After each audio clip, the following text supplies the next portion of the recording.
প্রথম নম্বর আমলের কথা বলবো, যে আমলটি আপনি করলে দ্রুত আল্লাহ পাক আপনাকে ধনী হওয়ার তৌফিক দিবেন, মনের আশা পূরণ করবেন এবং দুনিয়া এবং আখিরাতে আপনার সফলতা হবে। দ্বিতীয় নম্বর আমলের কথা বলবো, এমন একটা আমল রয়েছে যে আমলটা আপনি বেশি বেশি করলে মহান আল্লাহ পাক আপনার উপরে খুশি হয়ে যাবেন। তিন নম্বরে আমলের কথা বলবো, অজুর পরে এমন একটি আমল রয়েছে যে আমলটি আপনি করলে আপনি যেদিন ইন্তেকাল করবেন, কবরে চলে যাবেন, আপনার জন্য আল্লাহ রব্বুল আলামিনের ৮ জান্নাতের দরওয়াজা খোলা হয়ে যাবে। এরপরে আমরা চতুর্থ নম্বরে আমরা জানবো এমন একটি আমলের কথা। বিশ্বনবী সাল্লাল্লাহু আলাইহি ওয়াসাল্লাম বলেছেন, যদি গুনাহ তার সমুদ্র পরিমাণ হয়, চতুর্থ নম্বর আমলটি করলে তার সমুদ্র পরিমাণ গুনাহ আল্লাহ তাআলা মাফ করে দিবে। পঞ্চম নম্বরে আমরা আমলের কথা বলবো, এই আমলটি যদি কোনো একজন বান্দা করে, সে ব্যক্তি ইন্তেকাল করলে তার কবরের মধ্যে এক ফোঁটাও আযাব হবে না। আল্লাহু আকবার। এই 5টা আমল আমরা আজকে শুনে বাড়িতে যেতে চাই, ঠিক কিনা বলেন? এই 5টা আমল আমাদের জানার দরকার আছে না নাই? জীবনে তো প্রচুর ওয়াজ শুনলাম, ওয়াজ শোনার পরে যদি আমল করতে না পারি, যদি আখেরাতে কিছু নিয়ে না যেতে পারি, আল্লাহর সামনে আমরা যেদিন দাঁড়ায় যাব, আল্লাহ আমাদেরকে প্রশ্ন করবেন। আল্লাহ বলবেন, 60, 70, 80, 40, 50 বছরের হায়াত আমি তোমাকে দিয়েছিলাম, কি নিয়ে এসেছো তুমি আমার জন্যে? আমার জন্য তুমি কি নিয়ে এসেছো? এই যে শীতের মৌসুমে আমার ভাইয়েরা, যখন আপনার শীত লাগে, গরমের কাপড় আপনি কম্বল লেপ আপনার গায়ের মধ্যে দেন, শীত যেন আপনার কমে যায়, ঠিক কিনা বলেন? আপনি যেদিন কবরে চলে যাবেন, ওই কবরের ভিতরে আপনার কম্বল দিবে কে? এই চিন্তা আপনি কখনো করেছেন কিনা? এই শরীরটা আপনাকে আল্লাহ পাক কত সুন্দর করে বানালেন। হে যুবক, তোমাকে আল্লাহ পাক যৌবনের সৌন্দর্য কতটুকু আল্লাহ তাআলা দান করে দিলেন। তুমি একদিন মারা যাবে, তুমি একদিন লাশ হবে, তোমাকে একদিন গোসল দেওয়া হবে, তোমাকে একদিন মাটির নিচে দাফন করা হবে, তোমাকে একদিন কাফনের কাপড় পরানো হবে, তোমাকে একদিন জীবনের শেষ নামাজ জানাজা আদায় করে দেওয়া হবে। এই দুনিয়ার সবাই তোমাকে ভুলে যাবে, ওই সমস্ত মানুষগুলো নাজাত পেয়ে যাবে যারা এই 5টা নেক আমল নিয়ে কবরে যাবে। আল্লাহু আকবার। 1 নম্বরের আমলের কথা বলছিলাম, যে আমলটি আপনি করলে দুনিয়া আখেরাতে আপনাকে সফলতা দিবেন কে? যে আমলটি আমার ভাইয়েরা বুখারীর হাদিস গবেষণা করে দেখলাম, এই আমলটি স্বয়ং বিশ্ব নবীজি অধিক পরিমাণে করতেন। সুবহানাল্লাহ। নবীজি যে আমল করেছেন, এই আমলের মধ্যে মুক্তি, ঠিক কিনা বলেন? নবীজি যে আমল করেছেন, ওই আমলের মধ্যেই নাজাত। নবীর বাহিরে গেলেই বিপদ আছে না নাই? নবীর পথেই মুক্তি, নবীর পথেই শান্তি, নবীর পথের বাহিরে গেলেই বিপদ। প্রথম নম্বর আমল হলো, বিশ্বনবী সাল্লাল্লাহু আলাইহি ওয়াসাল্লামের এই হাদিসটি বর্ণনা করেছেন হযরত আনাস রাদিয়াল্লাহু তাআলা আনহু, সহিহ বুখারী 2য় খণ্ড কিতাবুদ দাওয়াতের হাদিস। আল্লাহর হাবিব সাল্লাল্লাহু আলাইহি ওয়াসাল্লামের হাদিস বর্ণনা করেছেন হযরত আনাস রাদিয়াল্লাহু তাআলা আনহু, আন আনাস রাদিয়াল্লাহু আনহু قال كان أكثر دعاء النبي صلى الله عليه وسلم اللهم ربنا آتنا في الدنيا حسنة وفي الآخرة حسنة وقنا عذاب النار। পারি তো আমরা সবাই? পড়ি আমরা, اللهم ربنا آتنا في الدنيا حسنة وفي الآخرة حسنة وقنا عذاب النار। হযরত আনাস রাদিয়াল্লাহু তাআলা আনহু বলছেন, আমি বিশ্বনবীর দরবারে 10 বছর খেদমত করেছি। خدمت رسول الله صلى الله عليه وسلم 10 سنين فما قال لي أف قط وما قال لشيء صنعته لما صنعته ولا لشيء تركته لما تركته وكان رسول الله صلى الله عليه وسلم من أحسن الناس خلقا। দুনিয়ার মানুষেরা, বিশ্বনবীর দরবারে আমি আনাস 10 বছর খেদমত করেছি। 10 বছরের ভিতরে বিশ্বনবীজি আমি আনাসকে 1 সেকেন্ডের জন্য ধমক দিয়া কথা বলেন নাই। সুবহানাল্লাহ। আমি নবীজির দরবারে থেকে নবীজির আমলটা আমার চোখে দেখেছি। আমরা বললাম, আনাস আপনি কি আমল দেখেছেন? হযরত আনাস রাদিয়াল্লাহু তাআলা আনহু বলছেন, বিশ্ব নবীজি অধিকাংশ সময় এই দোয়াটা পড়তেন, আল্লাহুম্মা রাব্বানা আতিনা ফিদ দুনিয়া হাসানা ওয়া ফিল আখিরাতি হাসানা ওয়া কিনা আযাবান নার। এই আমলটা যে ব্যক্তি অধিক পরিমাণে করবে, দুনিয়া এবং আখেরাতের সফলতার উচ্চ চেয়ার আল্লাহ পাক ওই ব্যক্তিকে দান করে দিবে। দোয়ার মাধ্যমে আল্লাহ রাব্বুল আলামিন, বুখারীতেও হাদিসটা আছে, কোরআনে কারীমের 2 নম্বর সূরা সূরাতুল বাকারার মধ্যেও এই দোয়াটি আল্লাহ পাক কোট করে দিয়েছেন। আল্লাহ পাকের কাছে দোয়াটি হলো এই, আল্লাহুম্মা রব্বানা আতিনা ফিদ দুনিয়া হাসানা। রব্বুল আলামিন তুমি দুনিয়া এবং আখিরাতের হাসানা দাও, দুনিয়া এবং আখিরাতের কল্যাণ আমাদেরকে দান করো। ওয়া ফিল আখিরাতি হাসানা, আখিরাতের কল্যাণ দান করো। ওয়া কিনা আযাবান নার, জাহান্নামের কঠিন আযাব থেকে তুমি আমাদেরকে নাজাত দান করে দাও। দুনিয়ার হাসানা কি? দুনিয়ার কল্যাণটা কাকে বলে?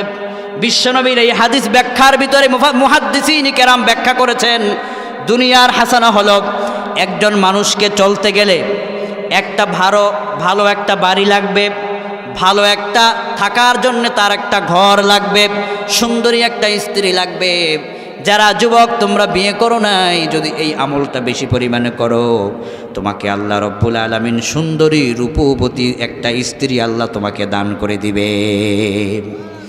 আবার যাদের টাকা পয়সায় সমস্যা, অর্থনৈতিক সংকটের মধ্যে আছেন, এই আমলটা যদি আপনি অধিক পরিমাণে করেন, আল্লাহ রব্বুল আলামিন আপনার অর্থ টাকা পয়সার মধ্যে আল্লাহ পাক বরকত ঢেলে দিবেন।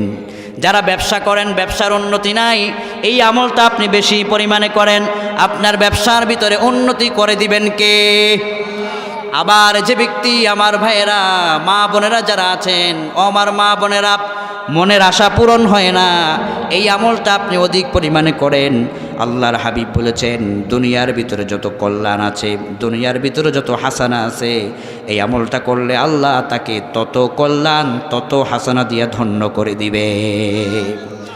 এরপরে হচ্ছে ওয়াকিনা আযাবান নার। এই দোয়ার শেষের দিকে রয়েছে, আল্লাহ জাহান্নামের কঠিন ভয়াবহ আযাব থেকে তুমি আমাদেরকে নাজাত দাও। এই দোয়াটা যে ব্যক্তি বেশি বেশি করে পড়বে, আল্লাহ পাক জাহান্নামের আযাব থেকে ওই বান্দাকে নাজাত দান করে দিবে। জাহান্নামের ভয়াবহ আযাব, জাহান্নামের কঠিন আযাব, কবরের ভয়াবহ আযাব আমরা কেউ সহ্য করতে পারবো না, ঠিক কিনা বলেন? একদিন মাটির ভিতরে হবে ঘর, রে মন আমার কেন বান্ধ দালান ঘর, রে মন আমার কেন বান্ধ দালান ঘর। প্রাণ পাখি উড়ে যাবে পিঞ্জর ছেড়ে, ধরা ধামে সবই রবে, ও তুমি যাবে চলে। প্রাণ পাখি উড়ে যাবে পিঞ্জর ছেড়ে, ধরা ধামে সবই রবে, ও তুমি যাবে চলে। ও তোমার বন্ধু বান্ধব যত, মাতা পিতা দ্বারা শত, ও তোমার বন্ধু বান্ধব যত, মাতা পিতা দ্বারা শত, সকলেই হবে তোমার পর, রে মন আমার কেন বান্ধ দালান ঘর, রে মন আমার কেন বান্ধ দালান ঘর। একদিন মাটির ভিতরে হবে ঘর, রে মন আমার কেন বান্ধ দালান ঘর, রে মন আমার কেন বান্ধ দালান ঘর। ঠিক কিনা বলেন? এই দোয়াটা আপনি যত বেশি পড়বেন, আহারে দুনিয়ার ভিতরে আপনি গরিব হতে পারেন, এই আমলটা যারা বেশি বেশি করে করবে, লোকটা গরিব হলেও কবরে গেলে আল্লাহ পাক জান্নাতের মেহমান করে কবরের আযাব থেকে বাঁচায়া তাকে ধনী বানায়া দিবেন। এই জন্য প্রথম নম্বর আমল হলো বেশি বেশি পরিমাণে আমরা দোয়াটা কি পড়ব? আল্লাহুম্মা রাব্বানা আতিনা ফিদ দুনিয়া হাসানা ওয়া ফিল আখিরাতি হাসানাতাও ওয়া কিনা আযাবান নার। এই দোয়াটা আমরা পড়লে কি হবে? ধন সম্পদে বরকত হবে, দুনিয়া আখিরাতের কল্যাণ হবে। যারা বিবাহ করে নাই তাদের জন্য সুন্দরী রূপবতী স্ত্রী আল্লাহ দান করে দিবেন। যাদের ব্যবসায় উন্নতি নাই তাদের ব্যবসায় উন্নতি দান করে দিবেন। এই আমলের মধ্য দিয়ে আল্লাহ পাক জাহান্নামের আযাব থেকে সবাইকে বাঁচায় দিবেন, পড়ি আমিন। এবার আমরা 2 নম্বর আমলের দিকে যাব। এখন যে আমলের কথা বলবো, এই আমলটা যদি কোনো ব্যক্তি করে, স্বয়ং আরশের মালিক আল্লাহ ওই বান্দার প্রতি খুশি হয়ে যাবে। জামে তিরমিজির বর্ণনা, 2য় খণ্ড, কিতাবুদ দাওয়াত, আবু ঈসা মুহাম্মদ ইবনে ঈসা তিরমিজি রাহমাতুল্লাহ আলাইহি তিনি তার হাদিসের কিতাব শামাইলে তিরমিজির মধ্যে হাদিস নকল করেছেন।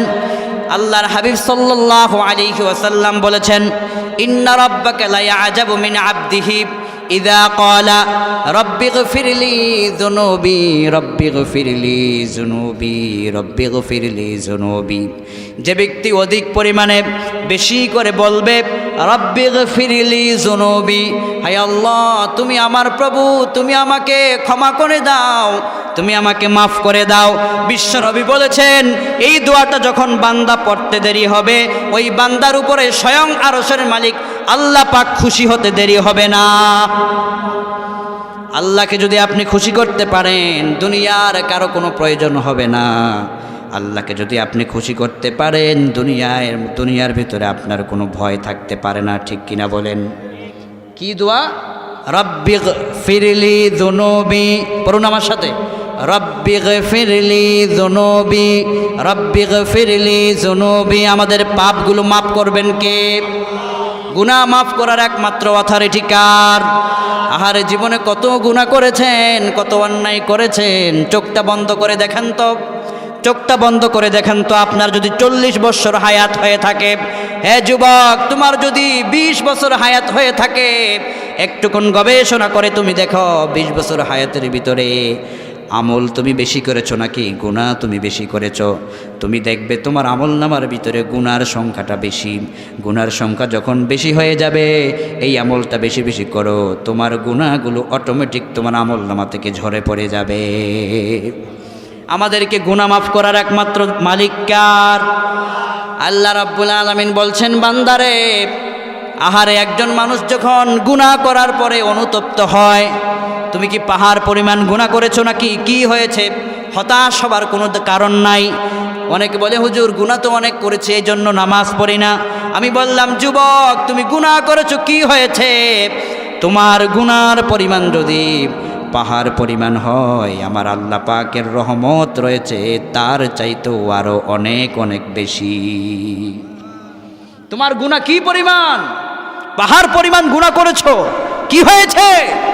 আল্লাহ রাব্বুল আলামিন বলেন, বান্দারে পাহাড় পরিমাণ গুনাহ নিয়ে যদি তুমি 2 ফোঁটা চোখের পানি ফেলে দাও, তোমার চোখের পানি তোমার নাকের ডগায় আসার আগে আমি আল্লাহ পাক পাহাড় পরিমাণ গুনাহ তোমার মাফ করে দিতে পারি। গুনাহ করার পরে একটা গুনাহ করলে সাথে সাথে 2টা নেক আমল করবেন। কয়টা করবেন? হে যুবক, আজ আপনার স্মার্টফোনটা আপনি সামনে নিলেন, এই স্মার্টফোন সামনে নিয়া আপনি পণ্য স্টারদেরকে দেখলেন, পর্নোগ্রাফিতে আপনি ব্যস্ত হয়ে গেলেন, ফিল্ম স্টারদেরকে আপনি দেখলেন, দেখার সাথে সাথেই আপনার চোখের গুনাহ হয়ে গেল। আপনি বুঝেন নাই, ভুল করেছেন, হতাশ হওয়ার কোনো কারণ নাই। সাথে সাথেই আপনি মসজিদের দিকে দৌড়ায় ছুটে চলেন, মসজিদের দরজা আপনার জন্য খোলা রয়েছে, 1 ফোঁটা চোখের পানি ফেলে দেন আর এই দোয়াটা পড়েন, রাব্বিগফিরলি যুনুবি রাব্বিগফিরলি যুনুবি। এই দোয়াটা আপনি পড়ে পড়ে 1 ফোঁটা চোখের পানি ফেলে দেন যুবক। আপনার গুনাহ যদি পাহাড় পরিমাণ হয়, পাহাড় পরিমাণ গুনাহ আল্লাহ সাথে সাথে মাফ করে দিবে। বিশ্বনবীর দরবারে একজন বৃদ্ধ মানুষ আসলেন। বৃদ্ধ মানুষ দাড়িগুলো পেকে গেছে। এসে বলছেন, ইয়া রাসূলুল্লাহ, ইয়া হাবিবাল্লাহ, আমি অনেক গুনাহ করেছি, আমি ধ্বংস হয়ে গেছি, গুনাহ করতে করতে আমার দাড়িগুলো পেকে গেছে। ইয়া রাসূলুল্লাহ, আমাকে কি আল্লাহ পাক মাফ করবেন নাকি?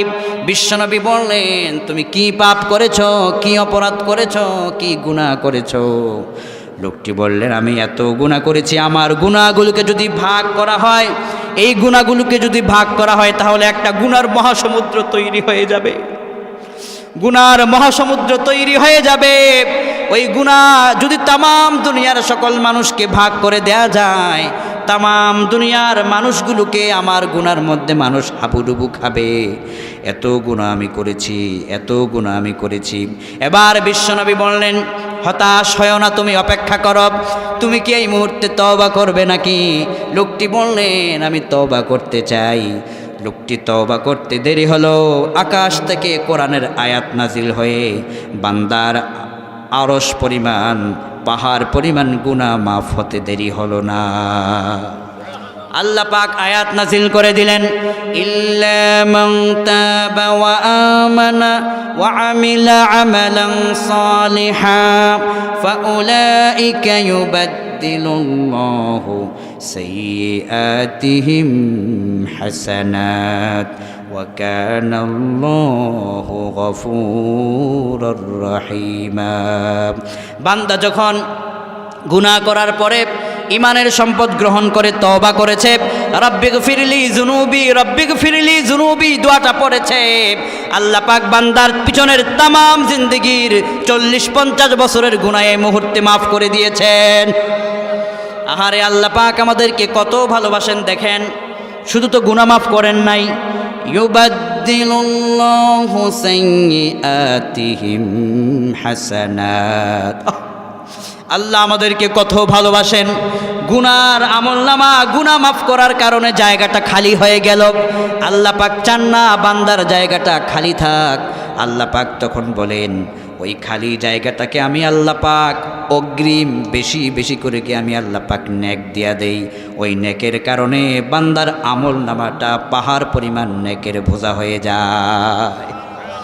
নেক করে নাই, শুধু তওবা করেছে, গুনাহের জন্য মাফ চেয়েছে, রব্বিগফিরলি যুনুবি দোয়া পড়েছে, তার গুনাহ মাফ, সাথে সাথে তার সকল গুনাহের জায়গায় নেক দিয়া পাল্লাটাকে আল্লাহ ভারী করে দিয়েছেন। সুবহানাল্লাহ। বিশ্বনবী বলেছেন, আত্তাইবু মিনাজ যামবি কামাল্লা যামবালাহ। ও দুনিয়ার মানুষ, গুনাহ করার পরে যখন তুমি তওবা করেছো, আমার আল্লাহ পাক তোমাকে এমনভাবে মাফ করে দিবেন যেন তোমার আমলনামায় একটাও গুনাহ থাকবে না। আল্লাহু আকবার বলেন। ওমর রাদিয়াল্লাহু তাআলা আনহুর সময় কি আশ্চর্য ঘটনায় কিতাবের মধ্যে লেখা হয়ে গেল। তিনি আইন জারি করলেন, রাষ্ট্রের রাষ্ট্রপ্রধান তিনি ছিলেন, ইসলামিক স্টেটের রাষ্ট্রপ্রধান, প্রেসিডেন্ট। আমাদের দেশের রাষ্ট্রপতি আছে, আমাদের দেশের প্রেসিডেন্ট রয়েছে। মদিনার রাষ্ট্রপতি হলেন হযরত ওমর রাদিয়াল্লাহু তাআলা আনহু। ঘোষণা করে দিলেন, আজ থেকে মদিনার ভিতরে আর কেউ মদ পান করতে পারবে না, মদ পান করা সবার জন্য নিষেধ। নিষেধাজ্ঞা জারি হয়ে গেল। হে আমার যুবক, হে আমার কলিজার টুকরা যুবক ভাইয়েরা, মনের অজান্তে কিংবা যৌবনের ধোঁকায় পড়ে আপনি গুনাহ করেছেন, এই হাদিসটা আপনি শুনেন, আপনার জন্য এটা অনুপ্রেরণা যোগাবে। ওমর রাদিয়াল্লাহু তাআলা আনহু বললেন, আমার এলাকার মধ্যে আর মদ পান করা যাবে না, নিষেধ করে দেওয়া হলো। কিন্তু একজন যুবক মদ পান করে, আবার মদের বোতল বগলে করে নিয়ে তিনি বাড়ির দিকে রওনা হলেন। হযরত ওমর রাদিয়াল্লাহু তাআলা আনহুর একটা ভালো একটা অভ্যাস ছিল, যখন তিনি রাতের গভীর হয়ে যেত তখন তিনি না ঘুমাইয়া ওনার এলাকার ভিতরে, রাষ্ট্রের ভিতরে কে খেয়ে আছে কে না খেয়ে আছে, শীতের সময় খোঁজ খবর নিয়ে তারপরে তিনি ঘুমাতে যেতেন। সুবহানাল্লাহ। কেমন করে তিনি রাতের বেলায় ঘুরতেন অলিতে গলিতে, কে খেয়ে আছে কে না খেয়ে আছে, কার পরনে একটা শীতের কাপড় নাই। ওমর রাদিয়াল্লাহু তাআলা আনহু খবর নিতেন, খোঁজ নিতেন, খবর নিতেন, খবর রাখতেন। যদি দেখতেন কোনো একজন বাড়ির ভিতরে অসহায় দরিদ্র মানুষ, ওমর প্রেসিডেন্ট নিজে বাজার থেকে গিয়া নিজ হাতে বাজার করে তারপরে তাদের ঘরে বাজারে পৌঁছায়া দিতেন। সুবহানাল্লাহ। আমার দেশে এমন রাষ্ট্র কি গোটা দুনিয়াব্যাপী গোটা পৃথিবী কিয়ামত পর্যন্ত চেষ্টা করলেও এমন রাষ্ট্রপ্রধান উপহার দিতে কেউ পারবে না, ঠিক কিনা বলেন? যদি আমার দেশে এমন রাষ্ট্রপ্রধান থাকতো, ঢাকা শহরের অলিতে গলিতে মানুষ না খেয়ে মরত না। ওমর রাদিয়াল্লাহু তাআলা আনহু হঠাৎ করে দেখলেন একজন যুবক সামনের দিকে আসতেছে। ওমর রাদিয়াল্লাহু তাআলা আনহু তার সামনে গেলেন। লোকটি দূর থেকে দেখে চিনতে পারলেন এটা আমার রাষ্ট্রের প্রেসিডেন্ট। ওমর বললেন, তুমি কে? বলল, আমিরুল মুমিনিন, আমি অমুকের ছেলে অমুক। এবার হযরত ওমর রাদিয়াল্লাহু তাআলা আনহু বললেন, তোমার বগলে এটা কি? ওর বগলের ভিতরে মদ ছিল। ওমর রাদিয়াল্লাহু তাআলা আনহু চিন্তা করলেন, আমি যদি বলি এটা মদ, ওমরের আদালতে আমাকে ধরা পড়তে হবে।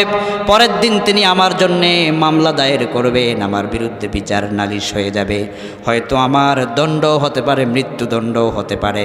ভয়ে ভয়ে তিনি বললেন, আমিরুল মুমিনিন, আমার বগলের ভিতরে খারাপ কিছু না, আমার বগলের ভিতরে গরম দুধ রয়েছে। আত্মীয়র বাড়িতে দুধ নিয়ে যাব, দুধটা যদি ঠান্ডা হয়ে যায় এই জন্য আমি বগলের ভিতরে রেখে দিয়েছি। হযরত ওমর রাদিয়াল্লাহু আনহুর সামনে ওই লোকটি সত্য বলল না মিথ্যা বলল? এমন সময় হযরত ওমর রাদিয়াল্লাহু তাআলা আনহু বললেন, আচ্ছা দেখি তোমার বগলে কি আছে, আমি ওমরকে একটুকুন দেখায় দাও।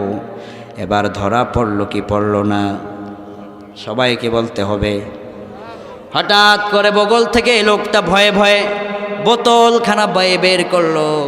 বের করার পরে দেখে ওইটা আর মদের বোতল নয়, সত্যি ওইটা দুধের বোতল হয়ে গেছে। ওমর রাদিয়াল্লাহু তাআলা আনহু বললেন, যাও। লোকটা চিন্তা করলো, এটা তো আমার মদের বোতল ছিল, এটা দুধের বোতল হইল কেমনে? ওমর রাদিয়াল্লাহু তাআলা আনহুর কাছে লোকটি দৌড়ে চলে আসলো। আমিরুল মুমিনিন, আমার ভয় হয়েছে, আমার একটা কথা আপনার কাছে আছে। বলে, কি কথা? আমিরুল মুমিনিন, আমি আজকে আপনার সাথে একটা মিথ্যা কথা বলেছি। বলে, কি মিথ্যে বলেছ? আমিরুল মুমিনিন, রাষ্ট্রপ্রধান, আজ আমার বগলের বোতলের ভিতরে তো মদ ছিল। আমি বলেছিলাম এটা মদ নয়, দুধের বোতল, কিন্তু ঠিকই কিছুক্ষণ পরে যখন টেনে দেখলাম ওটা দুধের বোতল হয়ে গেল। আমিরুল মুমিনিন বললেন, তুমি কি এর মাঝখানে কারো সঙ্গে কিছু বলেছ কিনা? লোকটি বলল, আমিরুল মুমিনিন, আমি মনে মনে আমার আল্লাহর সাথে একটু কথা বলেছিলাম, আমি আমার আল্লাহর সঙ্গে কথা বলেছিলাম। আমিরুল মুমিনিন বললেন, কি কথা তুমি বলেছ? আমাকে একটু শোনাও, আমিও সেই কথা বলবো। এবার ওই যুবক বলল, আমিরুল মুমিনিন, আমি সেদিন মনে মনে বললাম, রব্বুল আলামিন, আজ যদি তুমি আমাকে ওমরের হাত থেকে বাঁচায় দাও, জীবনে কোনোদিন আমি আর গুনাহ করব না, মদ পান করব না। আল্লাহ পাক এই কথার কারণে আমার দোয়া কবুল করে মদের বোতলকে দুধের বোতল বানায়া দিয়েছে। হে আমার যুবক, ওই যুবক যদি কঠিন মুহূর্তে আল্লাহর কাছে সাহায্য চাওয়ার কারণে মদের বোতল দুধের বোতল হয়ে সে ক্ষমা পেতে পারে, তুমি আমিও আমল করার মধ্য দিয়ে ক্ষমা পেতে পারি, ঠিক কিনা বলেন? এই জন্য ক্ষমা পাওয়ার জন্য, আল্লাহকে খুশি করার জন্য বেশি পরিমাণে এই দোয়াটা পড়ব, রব্বিগফিরলি যুনুবি, রব্বিগফিরলি যুনুবি, রব্বিগফিরলি যুনুবি। আল্লাহ কবুল করুক, বলি আমিন। 3 নম্বরে আমলের কথা বলেছিলাম। আমরা প্রত্যেকেই অজু করি। অজু করার সময় এমন একটা আমল রয়েছে, যদি এই আমলটা আপনি সব সময় করেন, আপনি যেদিন ইন্তেকাল করবেন, মরার পরে আপনার জন্য আমার আল্লাহ পাকের জান্নাতের 8টা দরওয়াজা আপনার জন্য আল্লাহ খুলে দিবেন। আমরা দৈনিক 5 ওয়াক্ত নামাজের সময় অজু করি কি করি না? আল্লাহ রাব্বুল আলামিন বলছেন, ইয়া আইয়ুহাল্লাযীনা আমানু ইযা কুমতুম ইলাস সালাতি ফাগসিলু ওয়ুজুহাকুম ওয়া আইদিয়াকুম ইলাল মারাফিক ওয়ামসাহু বিরুউসিকুম ওয়া আরজুলাকুম ইলাল কা'বাইন। মুখ ধৌত করো, তোমাদের কনুই ধৌত করো, মাথা মাসে করো, পা ভালো করে ধৌত করে নাও। এটা হলো অজুর ফরজ। এই অজু যখন আপনি করলেন, অজু করার পরে এই দোয়াটা যদি আপনি পড়েন, আশহাদু আল্লা ইলাহা ইল্লাল্লাহু ওয়াহদাহু লা শারীকা লাহু ওয়া আশহাদু আন্না মুহাম্মাদান আবদুহু ওয়া রাসূলুহু। পারি কি পারি না? একটু মহাব্বতের সাথে পড়ে আশহাদু আল্লা ইলাহা ইল্লাল্লাহু ওয়াহদাহু লা শারীকা লাহু ওয়া আশহাদু আন্না মুহাম্মাদান আবদুহু ওয়া রাসূলুহু। সহিহ মুসলিমের বর্ণনা, আমার ভাইরা, সহিহ মুসলিম হাদিসটি বর্ণনা করেছেন বিশ্ববিখ্যাত সাহাবী হযরতে ওমর রাদিয়াল্লাহু তাআলা আনহু। তিনি বলছেন, আল্লাহর হাবিব সাল্লাল্লাহু আলাইহি ওয়াসাল্লাম বলছেন, আমার উম্মত যখন নামাজের জন্য ওযু করতে যাবে, ওযু যখন তার সমাপ্ত হয়ে যাবে, ওই সময় যদি এই কালিমায়ে শাহাদাত পাঠ করে, ওই ব্যক্তি যেদিন ইন্তেকাল করবে, জীবনের শেষ মুহূর্তে যখন তাকে কবরে রাখা হবে, তার লাশটাকে কবরে রাখতে দেরি হবে, তার জন্য জান্নাতের 8টা দরওয়াজা খোলা হতে আর দেরি হবে না। ইল্লা ফুতিহাত লাহু আবওয়াবুল জান্নাতিস সামানিয়া ইয়াদখুলু মিন আইয়িহা শা। জান্নাতের 8 দরজা খোলা থাকবে, যে দরজা দিয়ে বান্দার ইচ্ছা হবে এই আমলটা করার কারণে ওই দরওয়াজা দিয়েই বান্দা আল্লাহর জান্নাতে ঢুকে যাবে। আমার ভাইয়েরা, ওযু যে আমরা করি, আমাদের কত আল্লাহ পাকের পক্ষ থেকে কত সারপ্রাইজ। আমি আপনি ওযু করি, আল্লাহর হাবিব সাল্লাল্লাহু আলাইহি ওয়াসাল্লাম বুখারী মুসলিমের বর্ণনা, হযরত ওসমান রাদিয়াল্লাহু তাআলা আনহু হাদিস বর্ণনা করেছেন, প্রতিদিন যে আমরা ওযু করি, আমাদের এই ওযুর কারণে কত উপকার হয়। আন ওসমান রাদিয়াল্লাহু আনহু قال قال رسول الله صلى الله عليه وسلم من توضأ فأحسن الوضوء خرجت خطاياه من جسده حتى تخرج من تحت أظفاره। হযরত ওসমান বিন আফফান রাদিয়াল্লাহু তাআলা আনহু হাদিস বর্ণনা করেছেন, বিশ্বনবী সাল্লাল্লাহু আলাইহি ওয়াসাল্লাম তিনি ইরশাদ করেছেন, আমার উম্মত যখন ওযু করবে, ওযু করার কারণে তার নখের ভিতরে যদি কোনো রকম গুনাহ লুকিয়ে থাকে, ওযু করার কারণে তার নখ থেকে গুনাহগুলোকে আল্লাহ পাক ঝরায়া পরায়া দেয়। আবার যদি ওই বান্দা, আহারে আল্লাহর হাবিব কি চমৎকার কথা বলেছেন, হাত্তা তাখরুজ মিন তাহতি আসফারিহি খতায়াহু মিন জাসাদিহি। এই শরীরটার ভিতরে যদি কোনো গুনাহ থাকে, ওযু করার সাথে সাথে সমস্ত শরীরের গুনাহগুলো আস্তে আস্তে ঝরে পড়ে যায়। আরে কি সুন্দর নিয়ামত আমাদের জন্য ওযু আল্লাহ পাকের হাবিব রেখে দিয়েছেন। আবার বিশ্বনবী সাল্লাল্লাহু আলাইহি সাল্লাম বলছেন, ইবনু আব্বাস রাদিয়াল্লাহু তাআলা আনহু হাদিস বর্ণনা করেছেন, মুসলিম শরীফের হাদিস, একজন মানুষ যখন ওযু করার সময় কুলি করে, মুখ দিয়ে কথা বলতে গিয়ে যত গুনাহ করে, কুলি করার সাথে সাথে তার মুখের সবগুলো গুনাহ ঝরে পড়ে যায়। হাত দিয়া যদি কোনো গুনাহ করে থাকে, হাত দৌত করার সাথে সাথে হাতের গুনাহগুলো ঝরে পড়ে যায়। যখন মুখ দৌত করে, মুখ দিয়ে কোনো গুনাহ হলে পরে তার মুখের গুনাহগুলো ঝরে পড়ে যায়। যদি পায়ের দ্বারা কোনো গুনাহ হয়ে থাকে, ওযুর সময় তার পা দৌত করার সাথে সাথে ওই পায়ের গুনাহ পর্যন্ত ঝরে ঝরে পড়ে যায়। সুবহানাল্লাহ। শুধু এখানেই শেষ নয় আমার ভাইয়েরা, হযরতে আবু যর গিফারি রাদিয়াল্লাহু তাআলা আনহু হাদিস বর্ণনা করেছেন, মুসনাদে আহমদের বর্ণনা। তিনি বলছেন, একদিন আমি আমার রাসূলের সঙ্গে সফরে বের হওয়ার জন্য আমার সৌভাগ্য হয়ে গেল। ইতিমধ্যে বিশ্বনবী সাল্লাল্লাহু আলাইহি ওয়াসাল্লামকে আমি দেখলাম একটা গাছের নিকটে তিনি গেলেন। গাছের নিকটে যাওয়ার পরে আমি দেখতে পেলাম ওই গাছের পাতাগুলো ঝরঝর করে পড়তে লাগলো। বিশ্বনবী নিজের নবুয়তের হাত দিয়ে গাছের পাতাটাকে নাড়া দিলেন, গাছের পাতাগুলো অঝর ধারায় পড়তে লাগলো।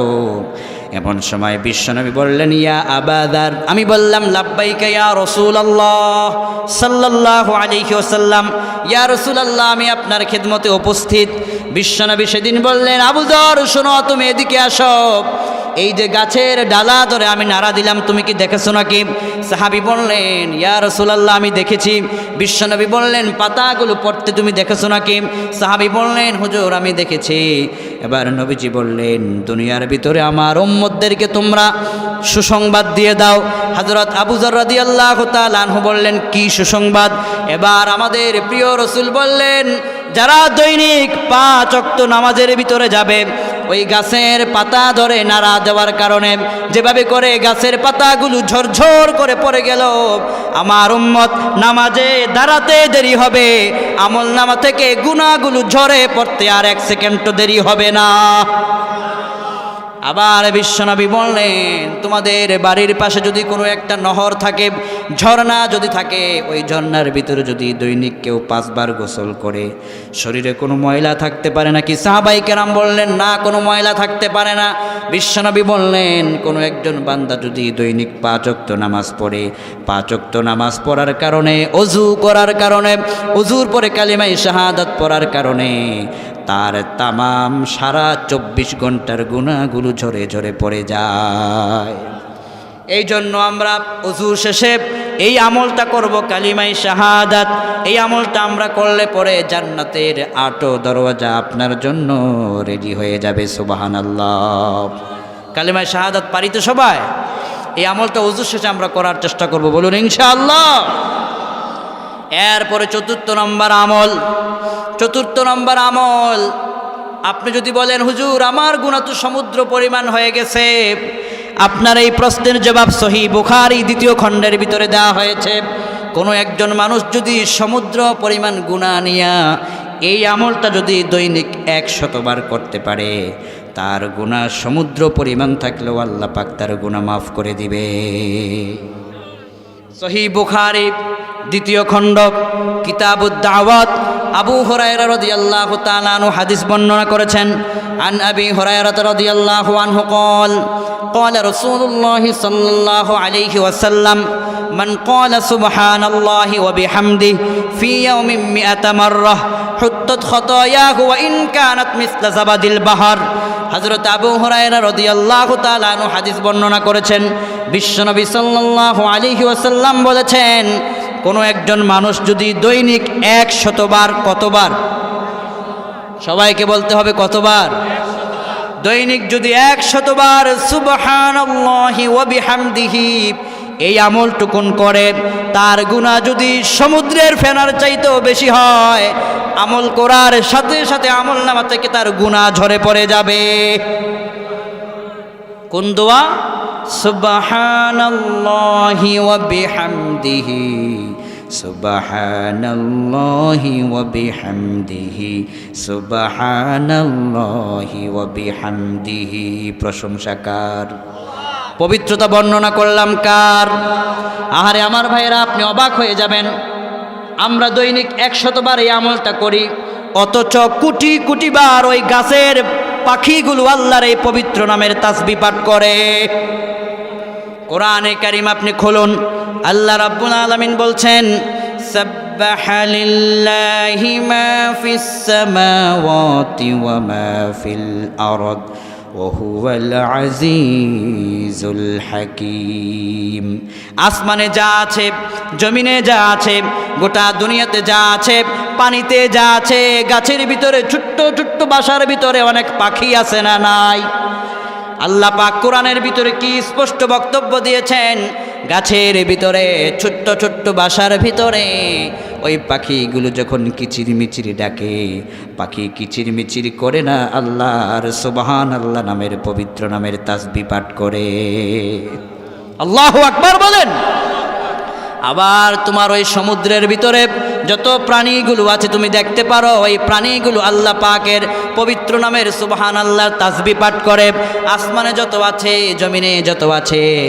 এরপরে আবার আল্লাহ পাক কোরআনের ভিতরে বলছেন, আলাম তারা আন্নাল্লাহা ইউসাব্বিহু লাহু মান ফিস সামাওয়াতি ওয়াল আরদ والطير صافات كل قد علم صلاته وتسبيحه। আল্লাহ পাক বলছেন, তোমরা কি তাকায় দেখো না, ওই যে পাখিগুলো আকাশের ভিতরে উড়ে উড়ে যায়, ওই পাখিটা উড়ে উড়ে আমার আল্লাহ পাকের পবিত্র নামের তাসবিহ পাঠ করে, আল্লাহ পাক স্বয়ং শুনতে পান। কিন্তু তোমরা দেখো না, তোমরা জানো না, তোমরা বুঝো না। ফজরের নামাজের সময় আজান হওয়ার আগেই দেখবেন গাছের ডালে ডালে পাখিগুলো ডাকতে থাকে, ঠিক কিনা বলেন?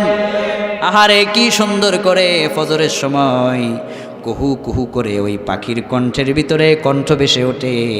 ওই পাখি কুহু কুহু করে না, তোমার আমার আল্লাহর পবিত্র নামের তাসবিহ পাঠ করে। এরপরে আল্লাহ রাব্বুল আলামিনকে আমরা বললাম, আল্লাহ আপনার তাসবিহ তো আমরা পড়ব, এই দোয়াটা দৈনিক সুবহানাল্লাহি ওয়া বিহামদি 100 বার পড়ব, আর আপনাকে আর কেউ তাসবিহ পাঠ করে নাকি? আল্লাহ পাক বললেন, ও দুনিয়ার মানুষেরা, চন্দ্র সূর্য পর্যন্ত আমি আল্লাহ পাকের পবিত্র দরবারে সেজদায় লুটে পড়ে যায়। আল্লাহু আকবার।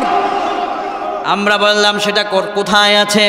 আল্লাহ পাক বললেন কোরআনের ভিতরে আছে। আমরা বললাম কোরআনের কোথায় আছে? আল্লাহ পাক বললেন তোমরা সূরাতুর রহমানের দিকে তাকাও। আমার ভাইয়েরা, অথেন্টিক বর্ণনা, প্রতিটা কথার পিছনে আমার কোরআনের আয়াতের দলিল থাকে। সূরাতুর রহমানের মধ্যে আল্লাহ পাক সেই কথাটি কোট করে দিয়েছেন, আর রহমান। মাশাআল্লাহ, সুন্দর, আপনারা তো পারেন, অনেক আলেম আছেন, পড়েন আমার সাথে।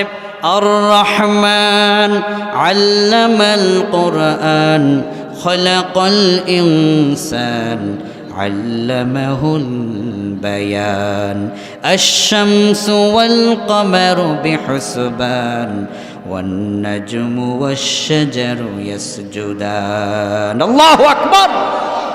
দামে আল্লাহ রাব্বুল আলামিন কোরআন শিক্ষা দিয়েছেন, মানবতাকে তিনি সৃষ্টি করেছেন। এরপরে আল্লাহ পাক বলছেন, আমি আমার বান্দাদেরকে সৃষ্টি করার পরে তাদেরকে কথা বলাটাও শিখিয়ে দিয়েছে।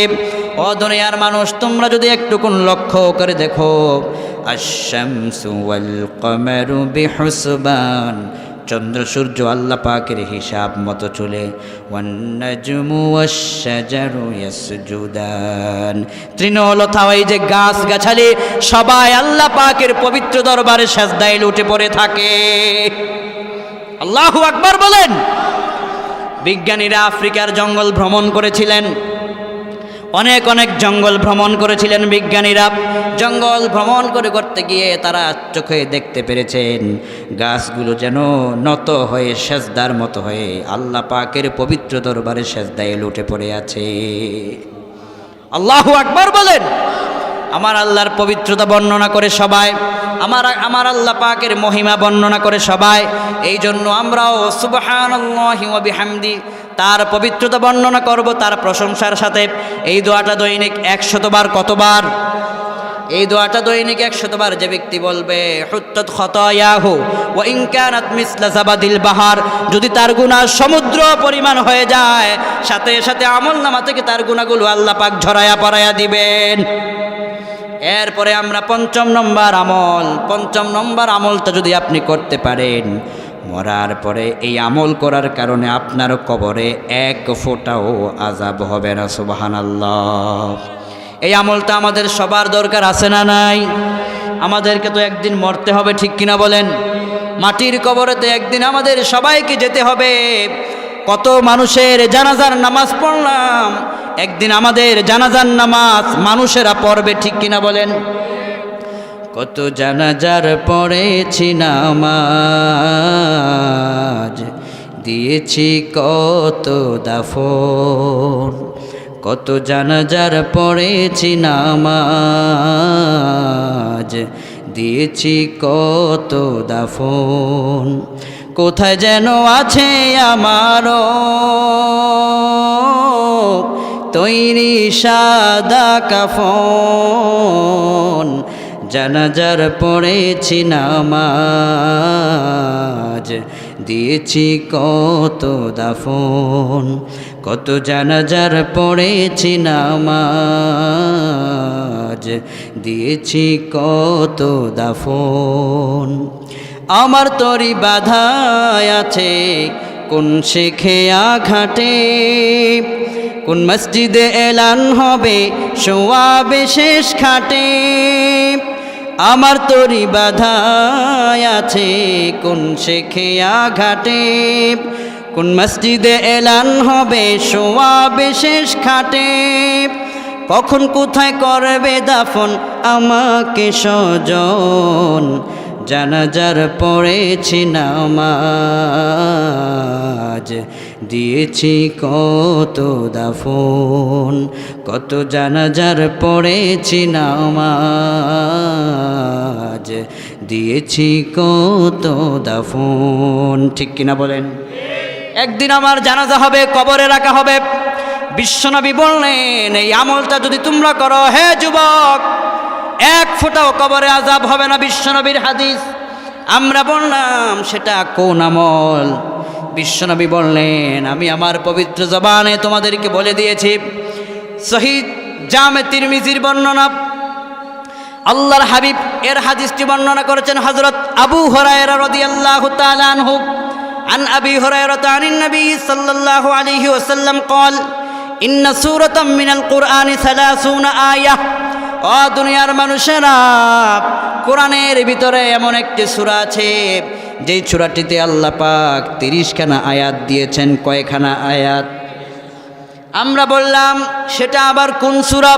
বিশ্বনবী বললেন, হিয়া সূরাতু তাবারাকাল্লাযী বিয়াদিহিল মুলক। তো সূরাতুল মুলক যদি কোনো ব্যক্তি কন্টিনিউ সব সময় প্রতিদিন একবার করে রাতে পাঠ করতে পারে, ওই ব্যক্তি যেদিন ইন্তেকাল করবে তার কবরের ভিতরে এক ফোঁটাও আযাব হবে না। এই হাদিসটার সমর্থনে জামে তিরমিজির ভিতরে ইবনে আব্বাস রাদিয়াল্লাহু তাআলা আনহু আরেকটি হাদিস নকল করেছেন।